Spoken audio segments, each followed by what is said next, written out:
അധ്യായം 244. എല്ലാം അവൾ മനഃപൂർവ്വം ചെയ്യുന്നതാണ്.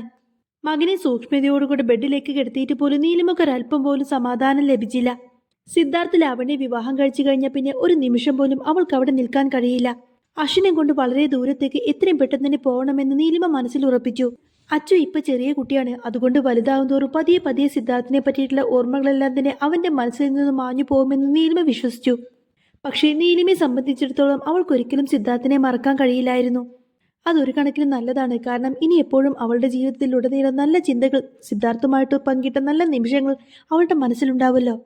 അത് മാത്രം മതിയായിരുന്നു നീലിമയ്ക്ക്. ഇതേ സമയത്തിനെ കാണിക്കുന്നത് സിദ്ധാർത്ഥിനായിരുന്നു. സിദ്ധാർത്ഥ് വർക്കിന് വേണ്ടിയിട്ട് ഓഫീസിലേക്ക് കയറിയപ്പോൾ തന്നെ ഓരോ ജോലികളായിട്ട് സിദ്ധാർത്ഥ് ഭയങ്കര തിരക്കിലായിരുന്നു. സിദ്ധാർത്ഥിന്റെ ഈ ഒരു തിരക്കെല്ലാം കാണുന്ന സമയത്തിന് മനീഷിന് വല്ലാത്ത വിഷമം തോന്നി. അതുകൊണ്ട് തന്നെ മനീഷ് ഏതായാലും സിദ്ധാർത്ഥിനെ ഹെൽപ്പ് ചെയ്യാൻ വേണ്ടിയിട്ട് ഓവർ ടൈം ഡ്യൂട്ടി ഏറ്റെടുത്തിരുന്നു. കാരണം സിദ്ധാർത്ഥിന് ഇപ്പോൾ നല്ലൊരു കൂട്ട് അത്യാവശ്യമാണെന്ന് മനീഷ് കരുതി. പക്ഷേ മനീഷിനെ അമ്പരപ്പിച്ചത് മറ്റൊരു കാര്യമായിരുന്നു. വിവാഹ തീയതി അടുത്തിട്ട് പോലും അതിൻ്റെതായിട്ടുള്ള യാതൊരുവിധ മാറ്റവും സിദ്ധാർത്ഥിലൊന്നും മനീഷിനെ കണ്ടെത്താനായില്ല. ആ ഒരു കാര്യം കൊണ്ട് അവന് വല്ലാത്ത ബുദ്ധിമുട്ട് തോന്നി. സിദ്ധാർത്ഥിന്റെ മനസ്സിൽ എന്താണെന്നുള്ള കാര്യം പോലും മനീഷിന് മനസ്സിലാക്കാൻ കഴിയുന്നില്ല. സിദ്ധാർത്ഥിന്റെ ഈ ഒരു മാറ്റം ഓഫീസിലെ മറ്റു പലരും ശ്രദ്ധിക്കുന്നുണ്ടായിരുന്നു. അല്പസമയം കഴിഞ്ഞപ്പോഴേക്കും സിദ്ധാർത്ഥിന്റെ അമ്മ ഗീതാമ്മ ഓഫീസിലേക്ക് കയറി വന്നു. പ്രതീക്ഷിക്കാതെ തന്റെ അമ്മയെ അവിടെ കണ്ടതോടുകൂടി സിദ്ധാർത്ഥ് പെട്ടെന്നങ്ങ് അമ്പരക്കുന്നുണ്ട്. എന്നിട്ട് ചോദിക്കുന്നുണ്ട്, എന്തിനാ അമ്മ ഓഫീസിലേക്ക് വന്നത്? അന്നേരം ഗീതാമ്മ പറയുന്നുണ്ട്, എടാ ഭക്ഷണം പോലും കഴിക്കാതെയാണ് നീ ഈ ജോലി ചെയ്യുന്നത് നിനക്ക് മനസ്സിലായി. നിനക്കൊന്ന് തറവാട്ടിലേക്കെങ്കിലും ഒന്ന് വന്നൂടെ മോനെ എന്ന് ചോദിക്കും. അന്നേരം സിദ്ധാർത്ഥ് ഒന്നും മിണ്ടിയില്ല. കാരണം ഓഫീസിൽ നിന്ന് ഈ ഒരു കാര്യം ആരോ ഗീതാമ്മക്ക് വിളിച്ചു പറഞ്ഞിട്ട് തന്നെയാണ് ഗീതാമ്മ അങ്ങോട്ടേക്ക് വന്നത് എന്ന കാര്യം സിദ്ധാർത്ഥിന് മനസ്സിലായി.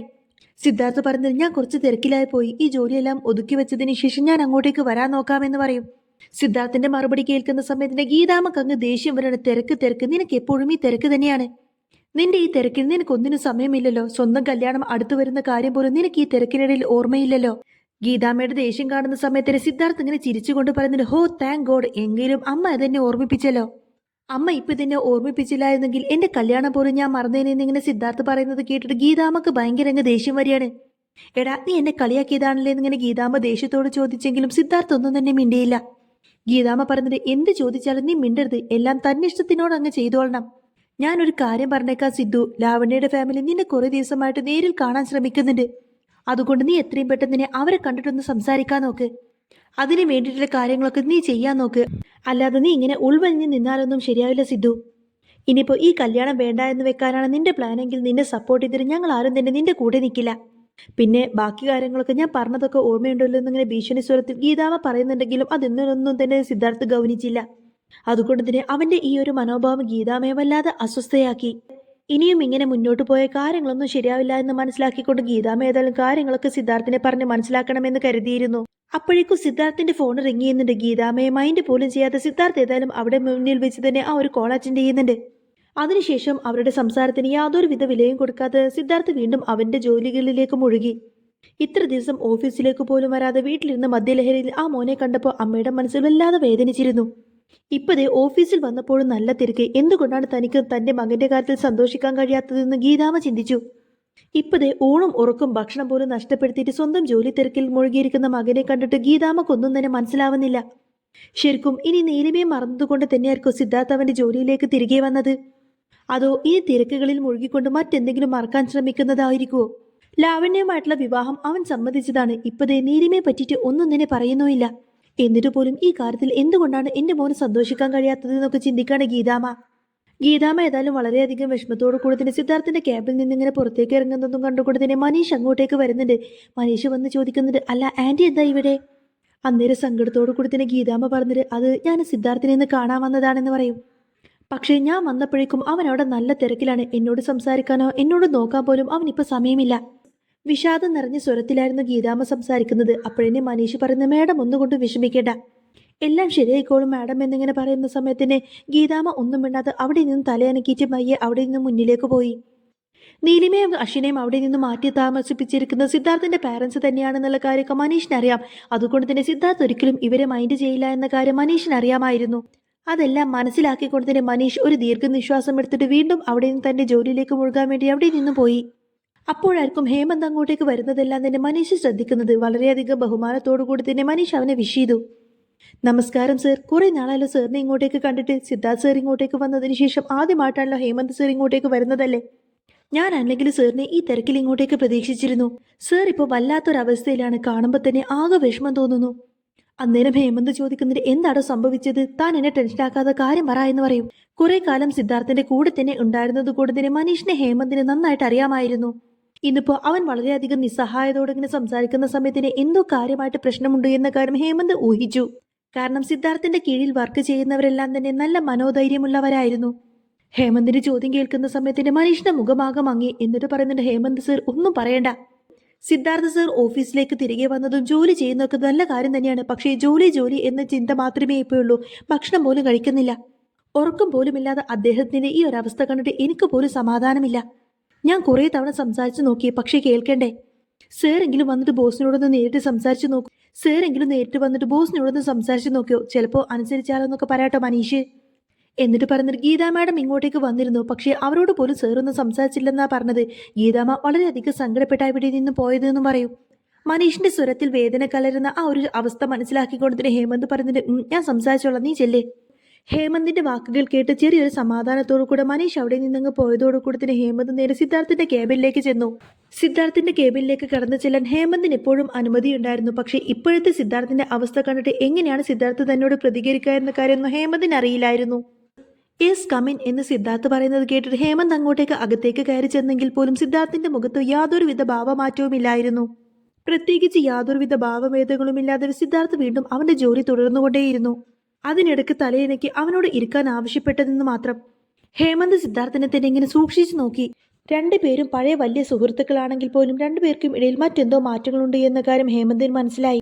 സിദ്ധാർത്ഥ് വല്ലാത്ത ക്ഷീണിതനായിട്ടുണ്ട് എന്ന കാര്യം ഹേമന്തിന് മനസ്സിലായി. അവന്റെ കൺതടങ്ങളിലൊക്കെ കറുപ്പ് ബാധിച്ചിരുന്നു. ചുണ്ടുകൾ ആകെ വരണ്ടു പൊട്ടിയിരിക്കുന്നു. എല്ലാം കൊണ്ടും ആകെ വിളറി വരുത്തൊരു രൂപം. തന്റെ ശരീരം നല്ല രീതിയിൽ തന്നെ മെയിൻറ്റെയിൻ ചെയ്ത് കൊണ്ടുപോയിരിക്കുന്ന സിദ്ധാർത്ഥിന്റെ ഈ ഒരു അവസ്ഥ അംഗീകരിക്കാൻ ഹേമന്തിന് വല്ലാത്ത ബുദ്ധിമുട്ട് തോന്നി. ഇത്ര നേരം തന്റെ മുന്നിലിരുന്നിട്ട് പോലും സിദ്ധാർത്ഥ് തന്നെ മൈൻഡ് പോലും ചെയ്യാതെ തന്റെ ജോലിയിൽ തന്നെ ഇങ്ങനെ മുഴുകിയിരിക്കുന്നത് കണ്ടിട്ട് ഹേമന്തിന് വല്ലാത്ത വിഷമം അനുഭവപ്പെട്ടു.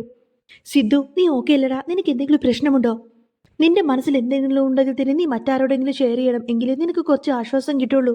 കുറെ നേരം കഴിഞ്ഞിട്ടും സിദ്ധാർത്ഥ് ഒന്നും തന്നെ മിണ്ടാത്തത് കൊണ്ടാണ് ഹേമന്ത് അങ്ങനെയൊക്കെ ചോദിച്ചത്. എങ്കിലും മൗനം മാത്രമായിരുന്നു സിദ്ധാർത്ഥിന്റെ മറുപടി. സിദ്ധു, നീ എന്താ ഇങ്ങനെ? ഹേമന്ത് വീണ്ടും അവന്റെ ചോദ്യം ഇങ്ങനെ ആവർത്തിച്ചു. നിനക്ക് അവളെ അത്രമാത്രം ഇഷ്ടമാണെങ്കിൽ പിന്നെ നീ എന്താ അവളെ അന്വേഷിക്കാത്തത്? നീ എന്തിനാണ് ലാവണ്യെ വിവാഹം കഴിക്കാൻ തീരുമാനിച്ചത്? ഇനി ഇതിന്റെ പിന്നിൽ ആരുടെയെങ്കിലും ഭീഷണി ഉള്ളത് കൊണ്ടാണോ നീ ഇങ്ങനെ ഒന്നിലും ഇടപെടാതെ ഇങ്ങനെ മാറി നിൽക്കുന്നത്? നീ ഒന്ന് പറ സിദ്ധു, എന്തെങ്കിലും ഒന്ന് തുറന്നു പറ എന്നിങ്ങനെ അസ്വസ്ഥയോട് കൂടത്തിന് ഹേമന്ത് സിദ്ധാർത്ഥിനെ ചോദ്യം ചെയ്തു. അവനെ ചോദ്യം ചെയ്യാനുള്ള ധൈര്യമൊന്നും ആർക്കുമില്ല എന്ന കാര്യം ഹേമന്തിന് അറിയാം. എന്നാൽ ഹേമന്തിന് അത് ചോദിക്കാതിരിക്കാൻ കഴിഞ്ഞില്ല എന്നതാണ് സത്യം. പക്ഷേ ആ നിമിഷത്തിൽ സിദ്ധാർത്ഥിന്റെ മുഖത്ത് ഭാവഭേദങ്ങൾ ഉണ്ടാവുന്നതെല്ലാം തന്നെ ഹേമന്ത് കണ്ടു. അപ്പോൾ എന്തോ കാര്യമായിട്ടുള്ള പ്രശ്നമുണ്ട് എന്ന കാര്യം ഹേമന്തിന്റെ മനസ്സ് പറഞ്ഞു. സിദ്ധാർത്ഥ് ഒരിക്കലും അവൻ്റെതായിട്ടുള്ള രഹസ്യങ്ങളൊന്നും ആരോടും പങ്കുവെക്കില്ല. എല്ലാം അവൻ തനിയെ തന്നെ നേരിടുമായിരുന്നു. സിദ്ധാർത്ഥ് ചോദിക്കുന്നത്, ഞാൻ എത്ര പറഞ്ഞിട്ടുണ്ട് ഹേമന്ത് എന്റെ കാര്യത്തിൽ അനാവശ്യമായിട്ട് ഇടപെടാൻ നിൽക്കരുതെന്ന്. നീ വെറുതെ എന്നോട് സംസാരിച്ചിരിക്കാതെ ഇവിടെ നിന്ന് പോവാൻ നോക്കി. എനിക്ക് ഇഷ്ടം പോലെ വർക്ക് ചെയ്ത് തീർക്കാനുണ്ട്. അന്നേരം ഹേമന്ത് വീണ്ടും പറഞ്ഞിട്ട്, സിദ്ധു പ്ലീസ്, നീലിമയാണോ നിന്റെ പ്രശ്നം? അങ്ങനെയാണെങ്കിൽ നമുക്ക് രണ്ടുപേർക്കും അവളെ എത്രയും പെട്ടെന്ന് കണ്ടെത്താൻ ശ്രമിക്കാം. നിന്റെ വിവാഹത്തിന് മുൻപേ തന്നെ നമുക്ക് അവളെ കണ്ടുപിടിക്കാം. ഞാനുണ്ടാവും നിന്റെ കൂടെ. അങ്ങനെയൊക്കെ ഹേമന്ത് പറയുന്നുണ്ടെങ്കിലും സിദ്ധാർത്ഥ് അപ്പോഴും നിശബ്ദനായിരുന്നു. ഹേമന്ത് വീണ്ടും പറയുന്നുണ്ട്, നോക്ക് സിദ്ധു, ഞാൻ അവളെ കണ്ടെത്താൻ വേണ്ടിയിട്ട് ഉറപ്പായിട്ടും നിന്നെ സഹായിക്കും. പക്ഷെ നീ ഇങ്ങനെ എല്ലാത്തിൽ നിന്നും മാറി നിൽക്കുന്നത് അതൊരിക്കലും എനിക്ക് അംഗീകരിക്കാൻ കഴിയുന്നില്ല സിദ്ധു.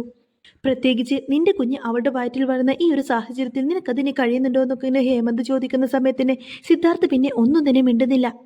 കുറച്ചു നേരം കഴിഞ്ഞതിന് ശേഷം സിദ്ധാർത്ഥ് പറഞ്ഞിട്ട്, നിന്റെ ദേഷ്യമെല്ലാം എനിക്ക് മനസ്സിലാവുന്നുണ്ട് ഹേമന്ത്. പക്ഷേ കാര്യങ്ങൾ ഒരിക്കലും നീ വിചാരിക്കുന്നത് പോലെയൊന്നുമില്ല. നീലിമ അവൾ എവിടെയാണെന്ന കാര്യമൊക്കെ എനിക്കറിയാം. അവൾ ഇതെല്ലാം തന്നെ മനഃപൂർവ്വം ചെയ്യുന്നതാണടാ. സിദ്ധാർത്ഥിന്റെ വാക്ക് കേൾക്കുന്ന സമയത്തിന് ഹേമന്ത് ഒന്ന് ഞെട്ടി. എന്നിട്ട് നീ എന്താ അവളെ കണ്ടിട്ടൊന്ന് സംസാരിക്കാൻ പോലും ശ്രമിക്കാത്തതെന്നിങ്ങനെ ഹേമന്ത് ആശങ്കയോടുകൂടെ ചോദിച്ചു. പക്ഷേ കൂടുതലൊന്നും ഹേമന്തിനോട് സംസാരിക്കാൻ സിദ്ധാർത്ഥ് ഒരുക്കമായിരുന്നില്ല. ഒന്നാമത് നീലിമ എന്താണ് ഒന്നും തുറന്നു പറയാതെ തന്നിൽ നിന്നിങ്ങനെ അകന്നു നിൽക്കാൻ ശ്രമിക്കുന്നത് എന്ന് സിദ്ധാർത്ഥ് ചിന്തിക്കുന്നുണ്ടായിരുന്നു.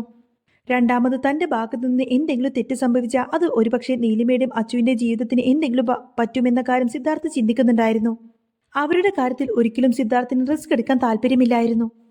ഹേമന്ത് പറഞ്ഞിട്ട്, അതിനെ പറ്റിയിട്ടൊന്നും എനിക്കറിയില്ല സിദ്ധു. പക്ഷേ അവൾ നിന്നെ ഒരുപാടധികം സ്നേഹിക്കുന്നുണ്ട് എന്നുള്ള കാര്യം എനിക്കറിയാം. പക്ഷേ വിവാഹത്തിന് മുൻപ് എന്തായിരിക്കും ഇങ്ങനെയൊക്കെ സംഭവിക്കുന്നത്? ഇനി ഒരു പക്ഷേ ആന്റി മംഗളും ചേർന്നിട്ട് അവളെ ഒരുപാടധികം ഭീഷണിപ്പെടുത്തിയിട്ടുണ്ടാവോ?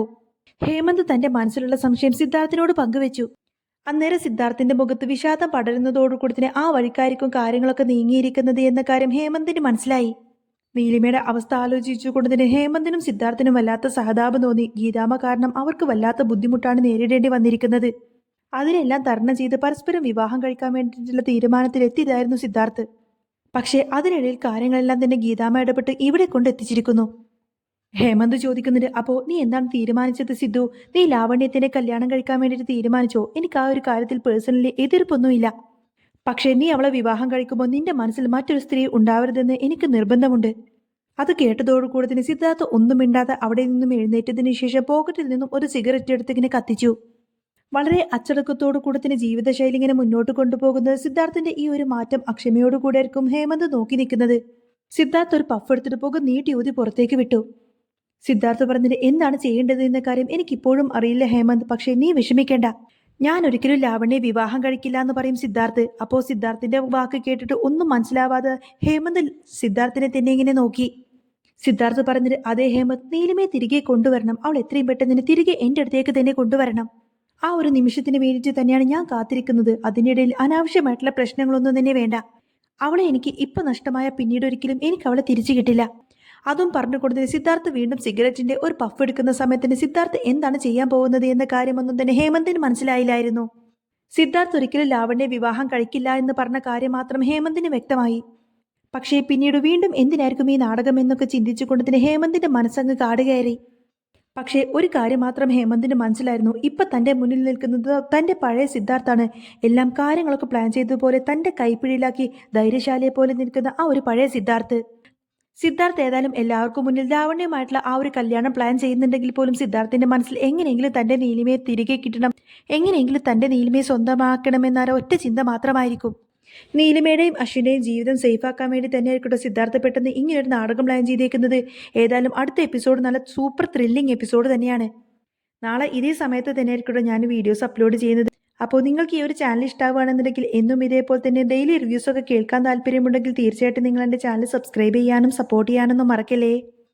വീഡിയോ മുഴുവനായിട്ട് കണ്ടതിന് ശേഷം എൻ്റെ വീഡിയോക്ക് ഒരു ലൈക്ക് തരണേ. അതുപോലെ തന്നെ നിങ്ങളുടെ അഭിപ്രായം എന്താണെങ്കിലും കമൻസിലൂടെ അറിയിക്കണം കേട്ടോ. എങ്കിലല്ലേ നെക്സ്റ്റ് വീഡിയോ നമുക്ക്